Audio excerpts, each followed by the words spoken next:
सांगा की कॉन्ट्रॅक्टर न नेमता ते काम कसं करता येईल। काहींनी तर शहाणेपणा केला आणि सांगितलं हे कॉन्ट्रॅक्टर लोकांचं बजेट आहे। आता धन्य त्यांचं, काय म्हणजे काही कळतं का नाही काय मला त्यांना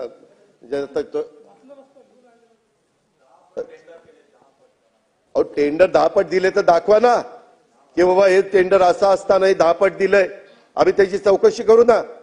परंतु उगीच काहीतरी कसं काय बरळतात म्हणणार नाही पण बोलतात।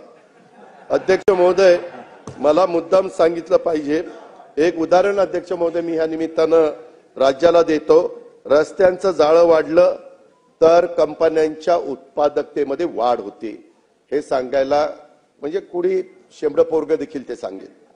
शेतकऱ्यांच्या वाहतुकीवरचा खर्च त्या ठिकाणी अध्यक्ष महोदय कमी होतो कारण रस्ते चांगले झाले। आता समृद्धी महामार्गावरून अनेक जण जातात, अटल सेतूवरून अनेक जण जातात, वेळेची बचत होते।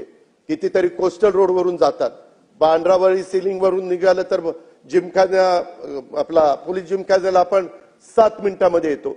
कधी कुणी विचार केला होता का? अध्यक्ष महोदय, ह्या गोष्टी कराव्या लागतात काळानुरूप।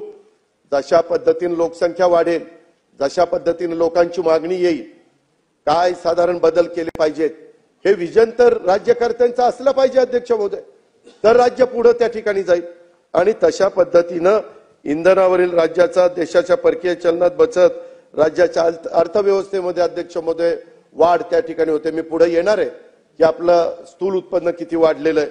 अध्यक्ष महोदय, एकंदरीतच अमृतकाल राज्य रस्ते विकास आराखडा 2025 ते 2047 मी सभागृहाला सांगतो, हा अर्थसंकल्प फक्त 1 वर्षाचा विचार करून आम्ही दिलेला नाहीये।